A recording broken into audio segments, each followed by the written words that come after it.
Hope everybody's doing well. You know me, I'm Tom, and we're back in the kitchen. Let's have some kitchen talk.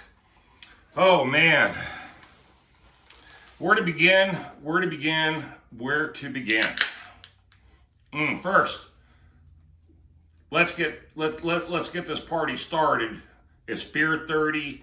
It's Thursday afternoon, and I got a lot to tell you guys.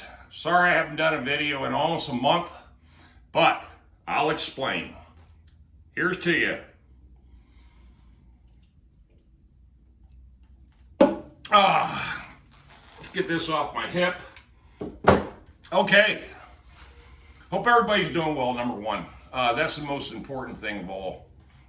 That the people that view my channel, I just want to say thank you very much for being on the channel. In the last little bit more than 3 weeks, I haven't posted a video, only because I have been so busy. I literally don't have the time to really be on social media. I've been answering a few comments here and there, just randomly. But other than that, really, all I can do is just go to work. That's pretty much it. From Virginia to Charleston, South Carolina. Excuse me. Oh, the pollen. As everybody knows, it's pollen season. And I got hay fever, just like so many other Americans out there. And it gets to my eyes, my nose. And it's really bad here in North Carolina, too. Really bad. The sniffles. But anyway, I just want to thank everybody. Like I said, thank you very much for being on my channel. I've gained 119 new subscribers in the last 3 weeks, even though I have not uploaded a video. Just more people seeing the content on my channel, which is some about 1,250 videos, somewhere in that neighborhood. But let me get into this. What I've been doing, and if I sneeze, I apologize, because like I said, I can feel it. I just came back from the store, and thank God we had just had big rain here. And anyway, it's knocked down the pollen, but I've been suffering all day. Here's an interesting thing. I can't indulge any names, but here's what's happened to me in my company. In the last, as you know, I was working on this house for the last 30 days, and when I did the very last video, power washing this house, the driveway. And anyway, I finally got to meet their parents. And all I can say is this, is that the parents and the children, the family that I work for, this is their third house.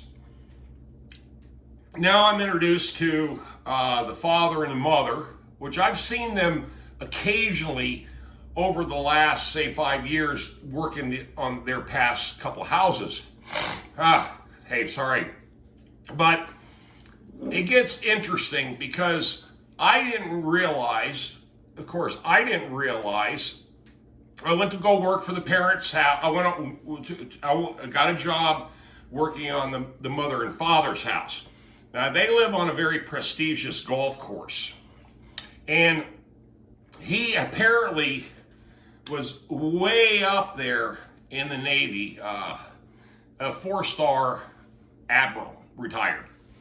And they have been hitting all along that the daughter that I originally started working for, her father is the retired admiral. And once I get done with a whole bunch of work that I did on their house, and some real intricate custom furniture work, carpentry work inside, that they were real skeptical about my skills. And I told them, don't worry, I'll get this fixed. So the outcome was they fell in love with it. The work came out just perfect, and they absolutely fell in love with it. Well, that afternoon when I went to go get my check, they said, Tom, would you like to go to Virginia with us and go see our house cabin on the lake. I said, sure. So what ended up happening, hold on, beer 30.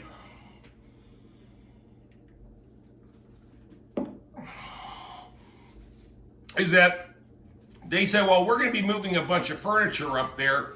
It's a place that we just bought. And I said, oh, okay. So now the daughter's house, which of course, as you guys, you've seen that in the videos, beautiful place, pool, everything.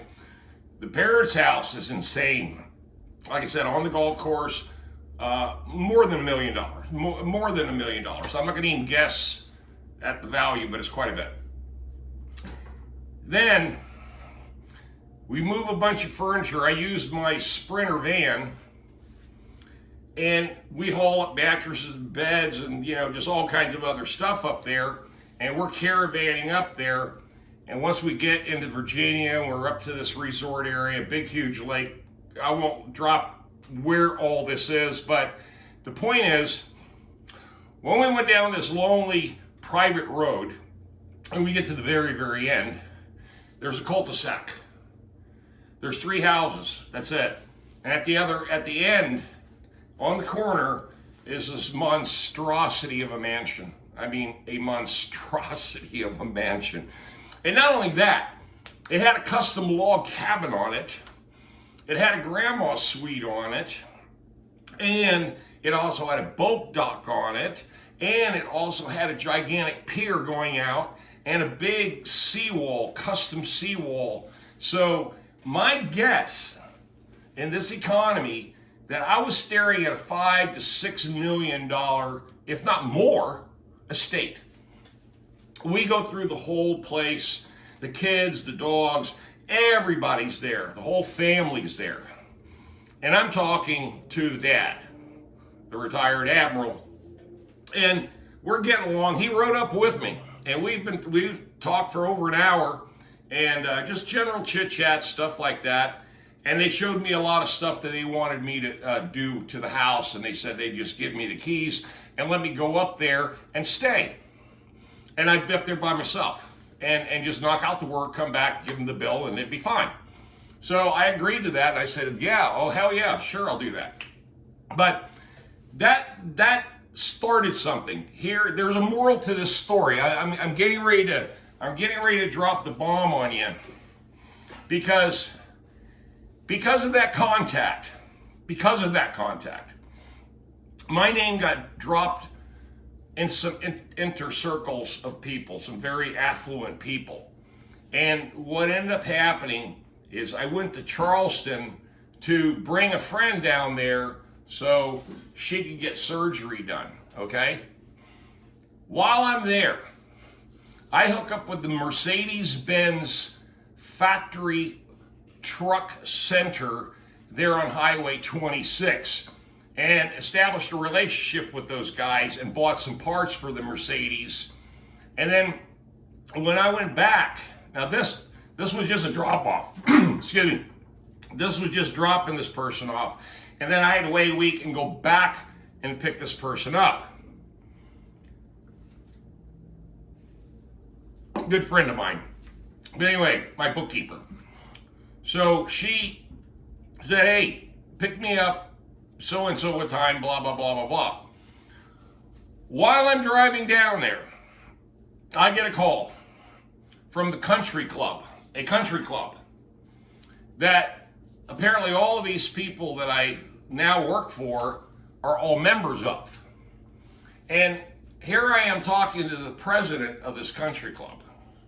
Now, I'm not gonna sit here and tell you the name of this place, but it's a TPC course.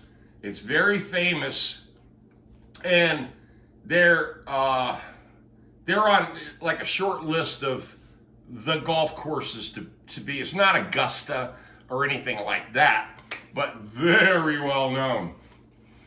Big, huge, multi-million-dollar clubhouse, swimming pool, just all the amenities in the world.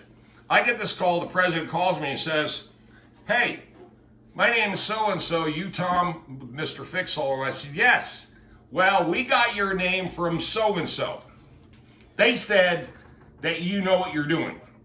and then you can handle big projects. and I said, yeah. I said, I'll be back in town. I'm in Charleston now, getting ready to return tomorrow. I can come see you the day after. Yeah, we know you're down there because your customer said that you got to go down and pick up your friend after she got out of surgery. And I said, yeah, all my customers know my personal business because I tell them everything. They're my friends too. And he goes, that's cool, that's cool. So anyway, I had this meeting today. And here's the story. This is no lie now. Right hand to God, baby. Right hand to God. I'm telling you. They had a general contractor under contract, and this company, this monster golf clubhouse, partnership, part of this is part of the PGA Tour. Okay, I'll just break a little information out. They're part of the PGA Tour, and the company that runs several of these PGA Tour state-owned golf courses or privately owned community golf courses that are on the PGA Tour list or the tour. These are all through invite only, but this general contractor had the contract to work on the buildings, the swimming pool, the guest house, the kitchen. They've got this huge kitchen. I mean, my God, it's industrial. And you should see there's like 30 bathrooms. This place is insane. It's huge.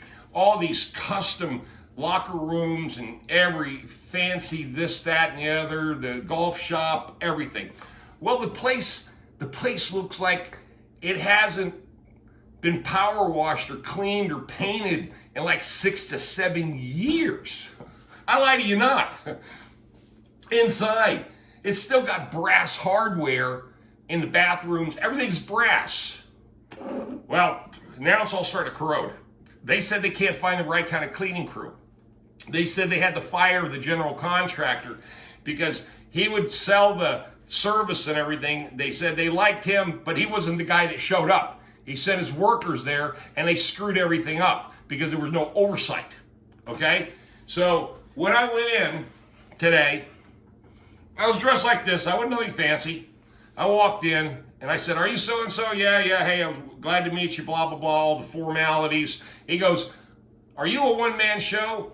And I said, I am. And I'm also a contractor for a major hospital system, an industrial complex, and I do all their heavy power washing, cleaning, concrete repair, installation, mold, you name it, I do it there. All kinds of weird stuff. And they said, okay. He goes, great. He goes, we got your name from so-and-so. Let me show you around. Well, anyway, that took an hour. An hour walking. Hell, I was sweating by it because it's like 80 degrees today. It's funny as hell. It's hot. I was sweating by the time we got back. And they hired me on the spot. I told them, this is what I told them. I said, here's my hourly rate, and I jacked it up. I jacked it up to where it's commercial.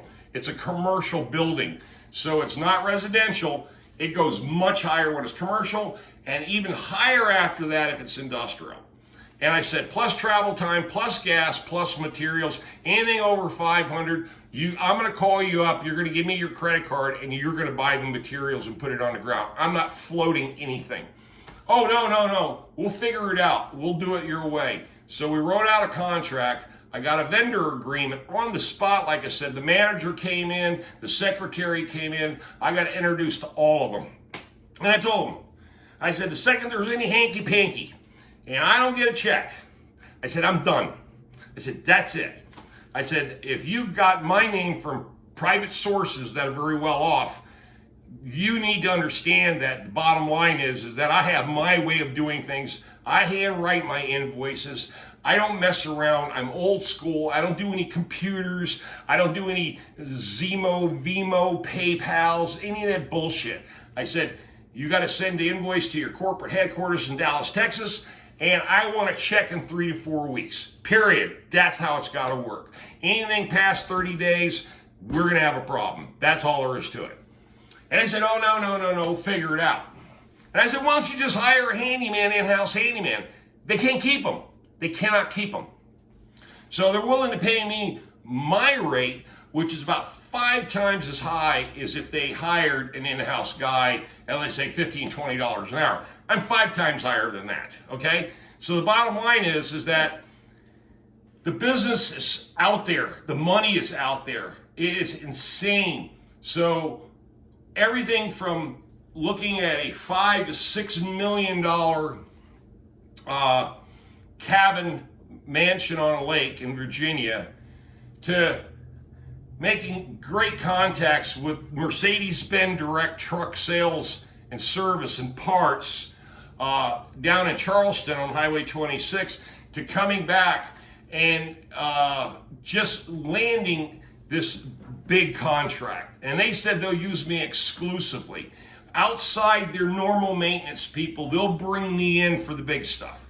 And they said there's so much of it. And I said, I can tell you there's so much of it. There's everything around here needs to be done. Everything. Outside of the building, inside the building, wallpaper, you name it, everything needs to be done. It needs to be modernized. This place is out of date. And they go, we know. So, in the meantime, while all this is happening, I've already been on like 15 jobs, 15 punch list jobs. I've literally worked every single day, 7 days a week. Damn near feels like day and night for the last month. And then a month before that on this one house in the middle of February all the way to the middle of March. And then a shitload of service calls. Then I go to Charleston, take my friend down there for surgery, come back, do a whole bunch more stuff. Then I make all these contacts with these extremely inner circle people. And then now I just landed a PGA Tour clubhouse maintenance contract. Landed the contract.